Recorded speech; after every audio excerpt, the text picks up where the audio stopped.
Ada kecenderungan di luhur jam berapa nanti, nah itu artinya masih ada getaran iman dalam jiwa kita. Berbahagialah dengan itu.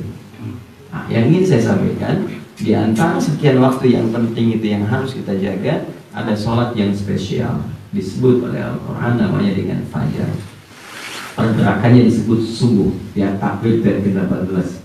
Ya wasubhi idza tanaffas, dan demi waktu subuh yang semua mulai bergerak, termasuk matahari mulai memancarkan sinarnya, termasuk oksigen mulai keluar di tumbuhan, dipergerakan tuh mulai subuh. Nah, ketika kita kemudian pada saat itu bangun dipanggil oleh Allah, dibuka dengan kalimat fajar. Baik, pelan-pelan saya berikan gambaran gini. Di bahasa Arab itu ada fajar, ada fajar, ada fujur, itu beda. Ketiganya ada di Al-Quran. Fujur itu pancaran keburukan yang melahirkan perilaku buruk, jelek. Jadi dorongan yang buruk, ya, yang melahirkan perilaku yang tak bagus, itu fujur namanya. Dalam diri kita itu ada fujur. Itu yang nama lainnya disebut dengan nafsu. 115 kali disebutkan oleh Allah. Disebutkan 115 kali, nafsu disebutkan 115 kali. Yang mendorong takwa itu malaikat. Di malaikat suka bisikin pada hal-hal yang baik. Pernah nggak ada perasaan begini, cepat siap-siap sholat, besok bangun jam sekian ya? Pernah ada gitu? Nah, itu malaikat. Jadi begitu setengah azan, Allahu Akbar, ini sudah ada, siap-siap. Ya. Nah, yang bisikkan fujur, nafsu itu setan. Begitu azan terkumandang, selesai, tiba-tiba ada yang mengatakan begini di hati kita, tenang baru azan, belum komat. Udah begitu? Nah, itu setan. Malaikat disebutkan 88 kali dalam Al-Quran, setan disebutkan 88 kali. Seimbang boleh. Fujur dengan takwa disebutkan dua-duanya berlawanan di Quran surah ke-91 Asy-Syams ayat 7 sampai dengan 10. Wa nafsin wa ma sawwaha fa'alhamaha fujuraha wa taqwaha. Fujur itu kalau sudah mendorong dari nafsu, keluar jadi tindakan, diperintahkan, masuk ke mata jadi melotot, ke tangan jadi mukul, ke mulut jadi mengacau, ke kaki jadi nendang. Nah, itu kalau keluar perbuatan disebut dengan su namanya. Rambatannya disebut fujur, perintahnya disebut ammar. Ya, makanya nafsu disebut ada nafsu ammarah, nafsu yang sedang memerintahkan berbuat buruk. Keluar perbuatan disebut su. Itu disebutkan di Quran surah ke-12 ayat 53. Wa ma ubarri'u nafsi innan nafsa la ammaratun bisu. Ya, kita nggak bisa menjadikan diri kita suci. Jangan menganggap diri suci sendiri. Sungguh di diri kita ada nafsu. Ya, dan nafsu itu, fujur itu cenderung mengarahkan, memerintahkan pada perbuatan su, sesuatu yang buruk. Jamak disebut sayyi'at. Ya, Quran surah ke-4 An-Nisa ayat ke-17 sampai 18. Ya, namat taubatu 'ala Allahi lil ladzina ya'maluna su'an bijahalah. Ya, ayat selanjutnya walaysa bit taubatu lil ladzina ya'maluna sayyi'at. Sayyi' su jamaknya sayyi'at. Kalau ingin balik jalannya taubat namanya. Itu yang pertama fujur. Yang kedua ada infajar. Infajar itu pancaran yang sifatnya positif, baik, tapi bentuknya fisik. Contoh, pernah lihat orang gali air sumur keluar air kan? Nah, itu ketika airnya mancar disebut infajar. Dia memancar ke atas, bentuknya fisik, itu infajar. Ya, apa dalilnya? Misal Quran surah kedua Al-Baqarah ayat ke-60.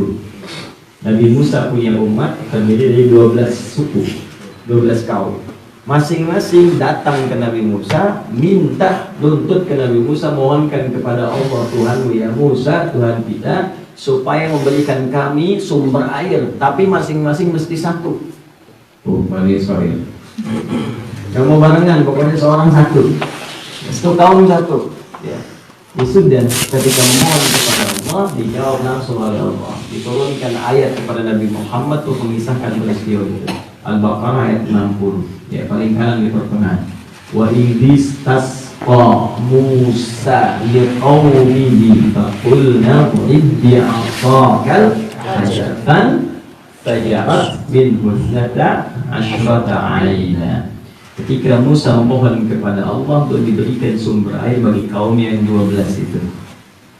Ya, lalu kata Allah difirmankan, yadrib bi'asa kal hajar, Musa ukurkan tongkatmu dengan kayu. Batu. Kayu dengan batu buat mana? Batu. Tapi karena kayunya Nabi Musa itu bagian dari mukjizat, maka kayu itu dibuat lebih kuat daripada batu untuk menunjukkan mukjizat Nabi Musa.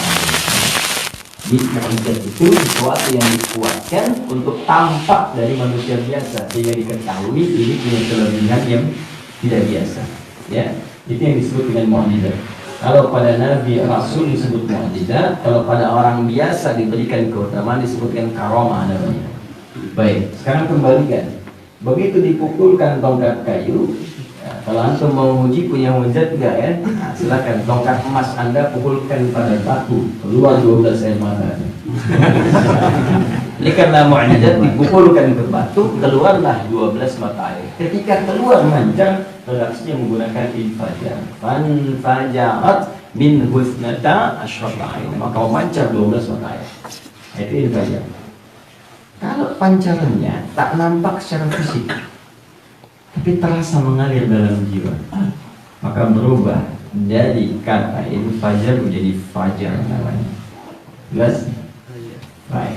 Berupa cahaya misalnya, tak kelihatan fisiknya, tapi langsung merubah sesuatu, itu fajar namanya.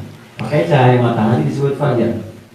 Ya, secara fisikal tak kelihatan langsungnya, tapi kelihatan membelah gelapnya malam, langsung kelihatan. Nah, itu fajar namanya. Termasuk cahaya dalam diri kita ketika merespon seruan Allah. Bangun dari tidur dengan adzan, atau tak dengan adzan, tapi tiba-tiba ada pancaran di jiwa keluar, cepat bangun, siap sholat. Nah, itu fajar namanya. Kenapa sholat pertama disebut dengan fajar? Karena saat sholat itu diperintahkan memancar dari diri kita yang sedang tertidur itu dorongan untuk bangun, untuk menyembah Allah Subhanahu wa Ta'ala. Orang-orang yang mampu mengerjakan seperti itu maka mendapatkan setidaknya 2-3 keutamaan dari Allah Subhanahu wa Ta'ala. Satu, fokus baik-baik. Bukan hanya sholatnya, waktu fajar itu saat kita buat dengan baik, maka ditambahkan keutamaan kata Al-Quran wa Qur'anal fajar. Wa-nya ataf diikutkan pada hukum itu. Dan sholat fajar itu penting. Bukan cuma sholatnya, Quran. Ada Al-Quran, ada Quran, itu beda. Kalau Al-Quran ada al-nya, itulah firman Allah yang diturunkan pada Nabi Muhammad dari mulai Al-Fatihah sampai dengan An-Nas, ada A. Contoh Quran di Al-Quran surah kedua ayat 185. Syahrul Ramadan alladzi unzila fihil Qur'an, ada alif lam. Tapi kalau Quran itu maknanya luas, umum. Bisa Al-Quran, bisa semua bacaan yang menuju pada kebaikan, maaf, istighfar, doa, ya, kalimat thayyibah, tasbih, tahmid, takbir, takbir, semua bacaan disebut Quran namanya. Jadi kalau teman-teman bacakan doa, nah, termasuk bersin kita baca doa, ya, itu secara umum bacaan Quran namanya, ya, bacaan secara umum. Jadi kalau kita bacakan istighfar, kita bacakan misalnya ya, doa, tasbih, tahmid, itu bacaan umum disebut dengan Quran. Kalau pakai alif lam spesifik menjadi firman Allah dari Al-Fatihah sampai An-Nas diturunkan pada Nabi Muhammad.